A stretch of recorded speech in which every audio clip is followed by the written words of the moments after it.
Welcome to Dr. Lottie's Science with Soul. I'm Dr. Lottie, and today I have a very special guest, and her name is Dr. Ingrid Honkala. Ingrid Honkala PhD, marine biologist and former NASA oceanographer and international speaker, has had multiple spiritual transformative experiences, including 2 near-death experiences, one in childhood and one in adulthood. Dr. Honkala was born in Bogota, Colombia, where she grew up with her parents and 3 sisters. From the moment of her first NDE at the age of 2, Ingrid was aware of other dimensions of life than those most of us normally experience. She was also gifted with a wise input of beings of light, who gave her invaluable insights and assistance as she faced the challenges of growing up and finding her professional destiny as an oceanographer and now as a giver of light. Throughout her life journey from her native Colombia to Europe and her eventual home in the USA, and from a deadly war zone to underwater explorations and a NASA research center, Ingrid shares how any human experience can be illuminated from within when we are in alignment with inner guidance. In her autobiography, A Brightly Guided Life, How a Scientist Learned to Hear Her Inner Wisdom, Ingrid details her amazing journey with the beings of light. So welcome, Ingrid. It's such an honor to have you as a guest today. Oh, Dr. Lori, thank you for having me here. This is also an honor and a big blessing to be able to share with you and with your audience. Thank you. I can't wait for you to share your story because it's so unique. And you had a near-death experience when you were just a toddler, about 2 or 3 years old. So can you tell us what happened? Yes. At that time, my parents used to work and they would leave us at the care of a lady. And she would just, when they were gone, she would just go do her thing.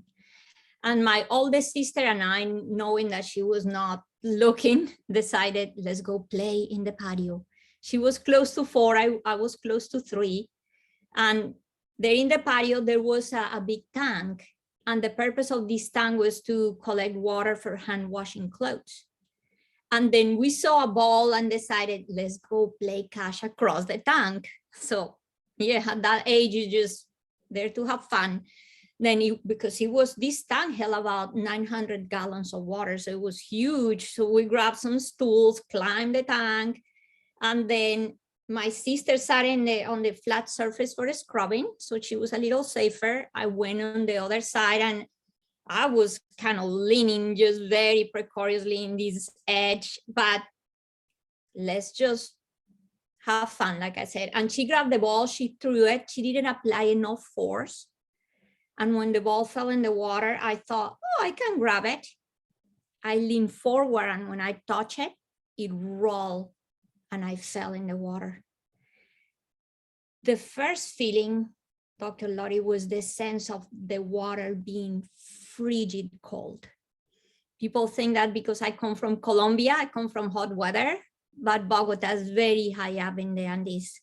So the temperature in the water maybe was about 30, 40 degrees Fahrenheit. So at that moment, I'm like, was the impact of the very, very cold water. And then the next thing was like, why I cannot breathe.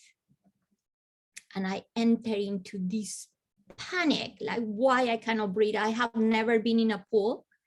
My head never have been under the water. So I didn't know that if you fall in the water, you drown. And when this is the moment when just the miracle happened, because I was in that state of absolute horror when in just like that, peace. The fear was gone. I didn't have to go anywhere. I didn't need to breathe. I didn't have to do absolutely anything. It was just the sense of like, oh, I'm feeling well. And it was silence and it was quiet. And then people ask me usually, how can you remember this if you were so young? And I always like to mention, because in this experience, there was a lot of contrast. The first thing, of course, the impact of the trauma of drowning. Then after that, this space, the tank was entirely made of cement. It was very dark space. It had a roof. So the last thing I saw when my eyes opened was the darkness in the tank. And then it came the first contrast. The moment I entered in that state of absolute peace, there was light. And the light came from the bottom. And it was like this soft light that was able to illuminate the whole area. And I was like, wow, there is light. The next thing, before I enter into that piece, he heart beating in my chest, like very loud, like a drum in my head, boom, boom, boom. And it came the silence, absolute silence. This is the other thing. I live in a very noisy house. So it was dog and birds and sisters and everything. No, and this was just the absolute silence, Dr. Lori, to the point that I like it so much that later in my life, I craved that silence. And I would hide in closets and later go to chapels, go to the church, whatever it was, because I wanted that silence back. And then the next contracts come when, this is the thing, the moment I started to see light, there was bubbles in the water. And these bubbles were surrounded by light. And I am like having fun. And I look at these bubbles and I decided I want to chase these bubbles. And the moment I turn around, I see a body. And this body is just floating in the water. And I look at the body. And at that moment, I had the clarity. I didn't even have to doubt it. I knew that is my body. And it was not the sense of fear or the sense, not even surprise. It's just like, oh, that's my body. And this already happened before. It was that sense of familiarity. And then it comes the contrast in which I was born as a very sick child. And I spent almost these first 3 years of my life feeling unwell. So I didn't even know how it was to feel well. And now I am experiencing such a state of well-being. Then imagine that when I saw that body, I'm like, oh no, I'm not going back there. And it's amazing how I knew that I could make this decision of leaving the body behind. And I turned around and I left it. And then, and you know, this is when I say to people, if I would have been born as a very healthy child, because sometimes people ask like, why a child could be sick. And I said, everything had a purpose. Even in my experience, being born sick at that moment gave me the contrast that I needed to never forget how it was to feel well and how it was to feel unwell and wanting to be in that state of wellness. And then I walk around and just left it, turn around and left the body behind. And at that moment, I started to see flowers. And these flowers were blooming from nowhere. And then I was picked by the flowers. And now I was being carried also. Before I was feeling like the sense of happiness and joy. Now I was in bliss. Whoa, this is so amazing. And then what happened next is incredible, because in just like that, in a flash, Dr. Lori, I appear in the maid's room. And I was looking at her from above, like if I'm floating the ceiling, and she was listening to soap operas in the radio, not being aware at all of what was happening. And I say her name and I said, oh, that's Maria. Nothing. And then from there, in another flash like that, I appear in my mom's way. She was walking. She didn't have a car. She left really early, and she was about, I would just say the distance, about 10 minutes away from the house. And she was close to her bus stop when, and this is what is validates the experience. And I would say like what people just get like, oh my God, because the moment I look at my mom from above and I said, oh, that's mom, she stopped. She didn't give another step. She just stopped, and she knew at that moment that something was happening at home with one of her babies. And she turned around and started to run. And I looked at her like, why is she running? But then the moment I changed my angle of perception, my view, I saw a dog in the distance. So I got distracted by the dog and forgot everything about my mom. And because I love animals, in just like that, the moment I saw the dog and felt the desire to be with the dog, I was with the dog.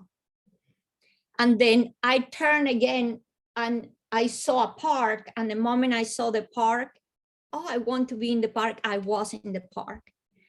So at this point was like time and space had vanished, and I could be anywhere at any time.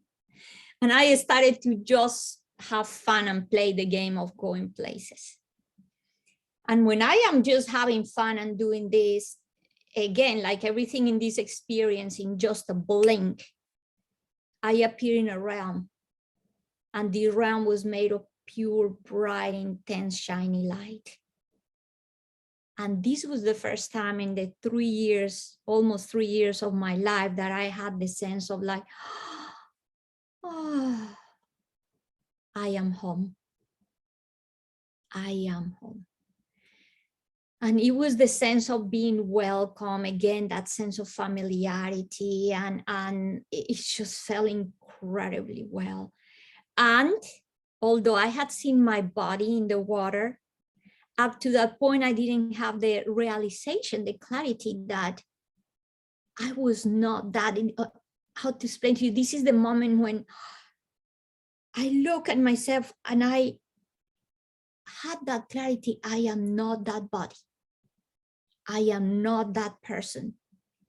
I am not that. And I realized myself like a being of light. And then I started to experience the sense of like dissolving. And then this went even farther when I just experienced what I call some people call non-self, some people call emptiness. I call it nothingness, because it was that place where there was no color, no meaning, no label, no naming, no movement, no sound. It was just the only thing I could describe when I mentioned this state of like pure consciousness, just absolute presence. People get scared about the word nothing, but I say nothing because it's nothing we know, but at the same time, it's like wholeness. It's like the totality of everything. And I am it's just in this state of being when my mom finally arrived home. And this is the other incredible thing. With my mom, I would just say is that part that she had a really, really incredible intuition. Because all of us have it, but I think in her case, she listened to her intuition, and she always did. So there was not just the part in which she felt my presence and turned back, but also when she arrived to the house, although we live in a big house, she knew exactly where to go. She didn't waste time going to any room, nothing. She went directly to the back of the house. Like she knew. And there next to the tank was still my sister. And then I just say, like, everything has its purpose. Her purpose was to tell my mom, Ingrid is there. And then she told her, Ingrid is there and I cannot get her. My mom jumped in the tank, got me out, and she knew how to do CPR. And the time she was doing that, I was so detached from this reality, from this body, from everything, I didn't feel anything. And it came the moment, again, just a second like that in which I felt I had jumped from the tallest building in the world. And then there was nothing I could do to stop this. And it was the sense of like, no, I didn't want it. And it was like I was being pulled, like I was being sucked, vacuumed. And wow, I knew I was back in the body when the feeling of, I don't want to be here, the lack of freedom, the feeling of being cold, of again, feeling the sickness in the body, all that was back. And oh gosh, Dr. Lori, I was very angry. I didn't want to be here. And then that's when other problems started to happen because I just did not want to be back. And what happened at that point? Your mom resuscitated you, and then did you have to go to the hospital or? At that moment, when I was growing up, the situation in Colombia was kind of different. So my mom, she did what she could. She brought me back. She saw like she's okay, and yet next day, not even that, she took me to the doctor and just to make sure that I was fine. But once she saw that I was breathing, that I was back, she's like, she's fine. My parents didn't have that much money when I was growing up. It was not that easy to do certain things, go doctors and stuff like that. So once my mom saw that I was back, that I was breathing, that everything was okay, then she just like, okay, she's here. And yeah, next day she did what she needed to do. But I was very angry when I came back, Dr. Lori, and when I saw when I started like sense my surrounding, my sisters, my parents, what I always say, I came with like an awareness I didn't have before. So when I would look at my parents, I'll be like sensing that they were not just my parents, that they were my equals, because I had experienced oneness. So I didn't have the sense of attachment that I had before. And I didn't have any sense of attachment to my body, to my name, to my persona. And then I would look at myself in the mirror and I would cry and I will say, my mom, you don't understand. This is not me. This is not my name. And I would just get very aggravated. And I'd say, I'm not this child. And after this, I never really felt like I was a child again. And I will look to the point that I couldn't even relate with other children. I will look at them and I would just be like, what is happening to these people? They don't know anything. And then it was hard for me to relate. And another thing that happened is that to even bring validation to this new Ingrid that came back was that not long after, like I mentioned, I was just about to be 3 years old, and not long after my NDE, I could read and write. I could resolve mathematical problems. I could put together complex puzzles. So it was clear that something had changed. But this is the other thing. I was still very young, so I didn't have the language to express nothing. I didn't understand really what happened. It was like, I knew that I didn't feel connected, that I didn't want to be here. I got sicker in the sense that I didn't want to eat. I refused to eat. So yeah, after that, it was like my poor mom and my parents, like, what do we do? Because I would just say I was hungry. But incredibly, the help that I needed came in the most miraculous way or remarkable way. And is that not long after my NDE, I started to have what we know today as out-of-body experiences. And then I really, again, didn't know what was happening. But when I went to sleep, it was incredible. At the beginning, it wasn't that great because I was experiencing changes in colors, in sounds, in frequencies that were pretty strong and strange, but I would be kind of like taken back to the realm of the light.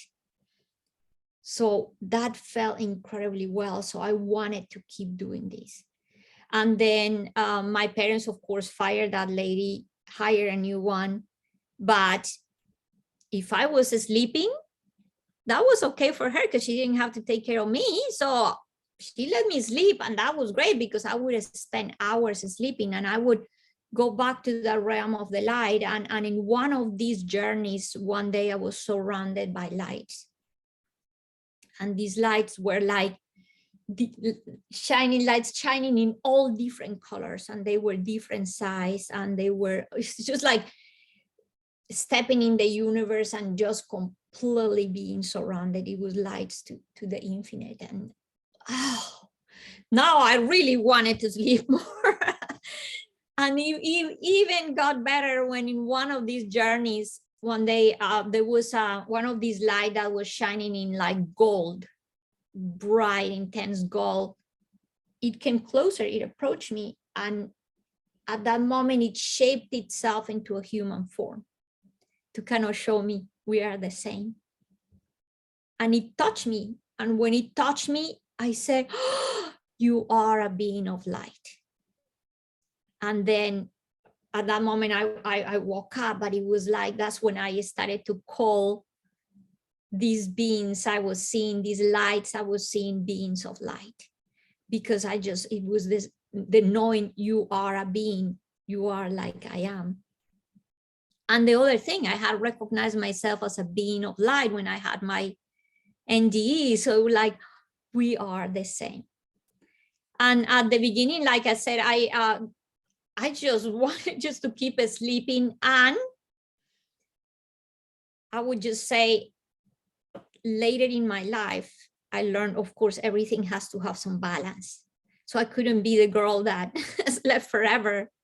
So this balance had to come somehow. And the way it came is that one day I am taking a shower. I'm just all relaxed there. Now I am 4 years old. So it's been a while that I've been experiencing this. And then I'm just there relaxing in the shower when a blue intense light like shines in the bathroom. And I was like, oh, now the beings of light are here.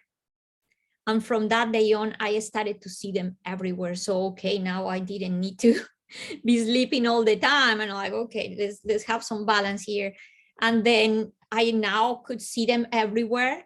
And at the beginning, they didn't say or do anything, but just their presence, Dr. Lori, just their presence was enough for me to start feeling better, to start communicating more with people, to play more with my sisters, to just feel that home. I didn't have to go somewhere to look for my home, that my home was here. So that was like, and later in life, all this was the teaching that brought the clarity to me that home was not a place, was a state of being. So when I was in the company of all these beings, I was at home. And like I said at the beginning, I couldn't hear anything, just see and even smell. When they were around, I could smell like the sense of flowers, and I feel, so it was the feeling, the sensing, all that. And then one day I was being called for dinner, and then Ingrid come to it, and I wouldn't listen because I just didn't feel related. I just didn't feel this attachment to my name, and I would just get really mad, like, don't call me like that. So the lady came and she's like, Ingrid, we're calling you to eat dinner. And I said, don't call me like that. Don't call me like that. That's not my name. Then she said, then how should we call you? What is your name? And I just told her, I do not need one. So that night, of course, I was sent to bed because I was throwing this tantrum and I was so angry. And at that moment is when I heard a voice that was very gentle, very kind, like almost like whispering a secret to me. It's going to take time for them to understand that names are not needed in the realm of the light, as you already know. And it's when I felt that sense of like, oh, I'm not crazy. Now I know why I don't need a name. So it just felt good. It just felt validated, like, oh. And then they also told me that all the experiences that I was having and all the ones I was going to have were all for me to share someday in the future. But that for now, people were not ready to understand. So they told me that it was better if I was quiet about them, about the things I was experiencing, because people could not understand. And imagine being so young, I was like, what is not to understand? You know, this was my reality. What are you talking about? But of course, pretty soon, and at that moment, thinking about it was like, yeah, they don't understand. Because every time I mention anything or say anything, they were like, you're dreaming. And you know, with children, oh, you're in, yes, your fantasy world, whatever. So I'm like, yeah, they don't understand. But they said to me that people was going to be put in my path to help me and to guide me. And then, yeah, they were very right. And just to bring it to you, one of the first people that in my life validated that I could really see and hear things and and just having experiences that were different from other people was my mom.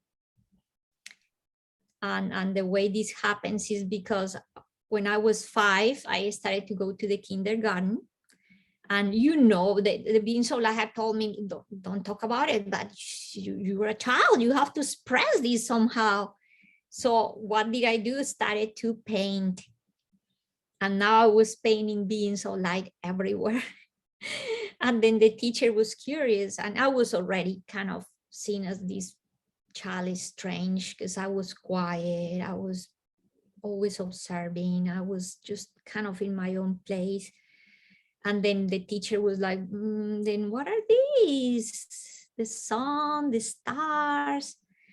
And I was like, no, these are my friends, the beings of light. No.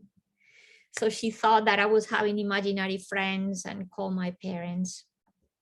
And my mom came to school. And then besides the beings of,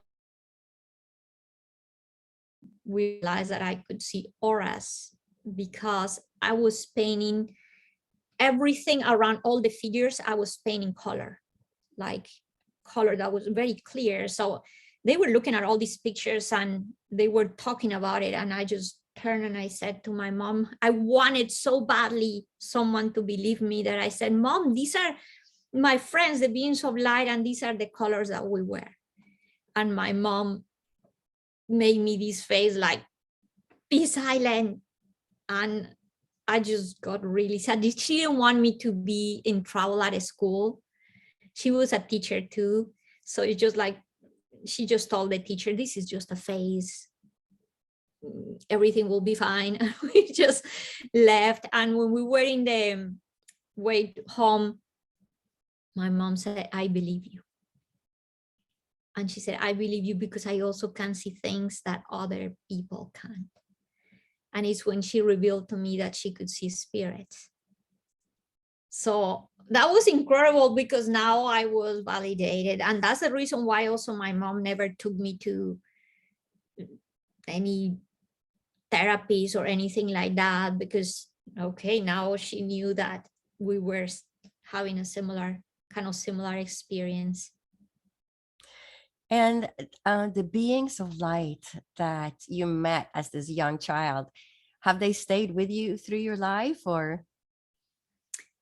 They have. There was actually a time, Dr. Lori, in which the close connection I had with them was like I was talking with them, receiving teachings. They were my family. Just they were there for me always. But there was a moment when I was 19 years old. What happened is that, and people ask me, how could you do this that I am about to share? But there's a moment in which I felt that I wanted to fit in, that I wanted to be like everyone else, because I had experienced the first 19 years of my life feeling like an alien. I don't fit in this world. And even at 12, I confessed my grandmother that I wanted to die because I just didn't belong to this world. And then my grandma was the other incredible person in my path, helping me with all the spirituality. She helped me, she taught me how to meditate, all these. But yeah, so there was a moment when I was 19, I had 3 more sisters, and now going out, parties, things. I was already in college, but I had spent most of my life into spirituality. By 9 years old, I was already reading books like the Bhagavad Gita, like Aparokshanobhuti, which is the book of self-realization, Viveka Chudamani, which is the book of discernment. I'm reading, imagine this very profound literature, and I am in, my grandmother is taking me to all these places. I learned transcendental meditation, then I was into the teachings of Kabbalah. I was learning about the chakras. I was learning about Hinduism, Buddhism, all this stuff. So I spent my life pretty much in spirituality. But at this point, I was in college, and it was this place where I need to ground. I need my feet in this world. And then I asked the beings of light, can I just please go? Can I just do my thing? And yeah, it was very, very understandable at that moment. And oh, this is the compassion of the universe at that moment, is like, of course. So I said to people, it's not like I cut the relationship and bye-bye. No, I said to people, it's like when you go to college and then you leave your home, your parents are still there. It's not like your parents went anywhere, but they're just one call away. It was the same thing. It's like I left home and I went to college, something like that. But the other analogy I gave to people is that for the first 19 years, say I had been in a room like this, a room full with furniture, but with the lights on. I had that clarity, I had that connection.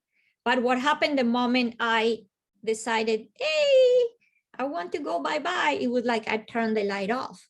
So now I am in the room filled with furniture, but I cannot see. So that furniture become obstacles. So from that time on, I started to have a myriad of obstacles I didn't had to face before. Before I felt different, I felt I didn't belong and all these other sufferings. But now I was just living the sufferings of us as human beings with all the challenges that we face in life. Mm. And so after this incredible journey that you've been on, you wrote your book, A Brightly Guided Life, How a Scientist Learned to Hear Her Inner Wisdom. So when did you write the book? And can you tell us a little bit about the book? Yes. So what happened is like that disconnection, which, like I said, they were always there, but not that far, the beings of light. About 20 years passed and I had what I call a big awakening. And that connection, the full connection, happened again. And it's when I felt the sense of writing the book. And at the beginning, I just thought, I don't want to write this book. I thought that was egotistic, writing about me, about my life. That's ridiculous. I didn't want to do it.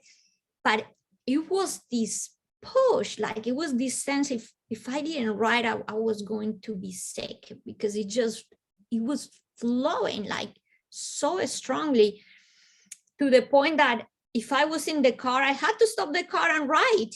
If sleeping in the middle of the night, I would wake up and so now I was holding little notebooks everywhere because I had to write. If I was at work, everywhere I was like, oh, and it was coming and I was just writing. And there was sometimes things that I didn't want to write. And it was the sense like, if I don't write it, I'm not going to have peace. And then that's how it happens. And the book was important in two ways. One, it was very cathartic because it was the way of getting all these things out. And the other was that sense of, again, like, this is going to, why I'm sharing my life with other people. And it was when I received that message, that clarity, this is nothing to do with you and everything of what you can do for others. And I said, but it's my own story. And there was people that even asked me, like, you think you're going to be a bestseller? Why are you doing this? And I said, I don't know, just to serve, because it was that sense of like, if one person grabbed my book and it does good to that person, I am already a bestseller. So I never thought how many people, or it was always the sense, it's not how many, it's not the quantity, it's the quality. So you always felt if that one person, if I'm helping even one person, my work is done. And when I received the first email, someone saying your book saved my life, and the next email, your book helped me, and your book this, and you were like, oh, okay, being so light were right. It's not about me. I love it. And where can people find your book? Is it on Amazon or? Yes, on Amazon. And they can also go to my website and link to Amazon directly from there. And what is your website? My website is ingridhonkala.com. And I will make sure to put the website link in the podcast notes as well. So we're coming to a close of this podcast, but I do have two more questions. And one is, now that, you had this near-death experience as a child, so you got to grow up in seeing the world from a different lens. And if I asked you, what do you think is the meaning of life? Wow, I think the meaning of life is discover that we are life itself, that there is not death. That is, the way I have seen it, and the way the beings of life have shown to me, Ingrid, you are an eternal being. And that I experienced, I had two near-death experiences, and in both of them, I saw the eternity of who I am.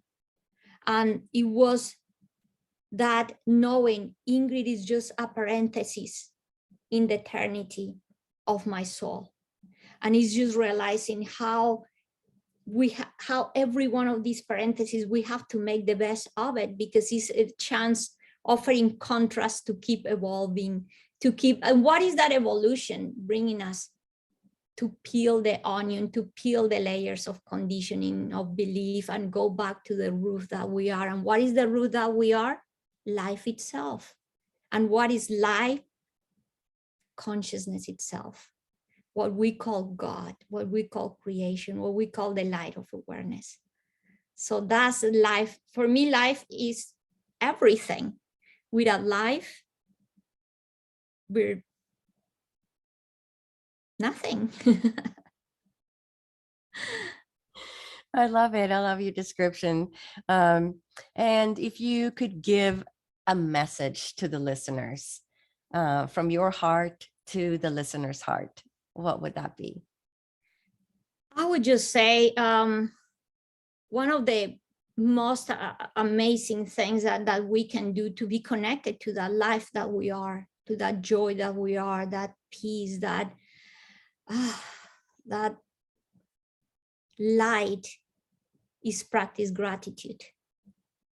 And this is a message I received from the beings of light. They said to me, Ingrid, you don't imagine how grateful every human being would be if they realized that for them to exist, trillions and trillions and trillions of subatomic particles have to be in agreement.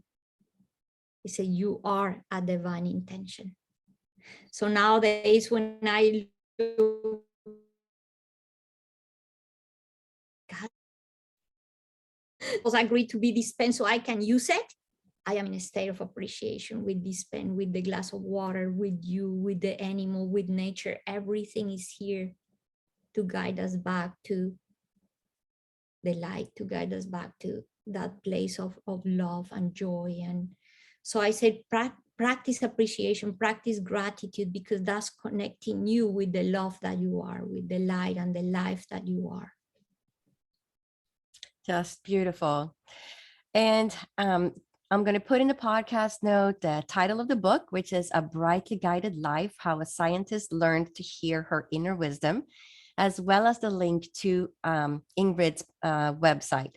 So I want to thank you so much, Ingrid, for being a guest on the podcast today and sharing your journey with all the listeners.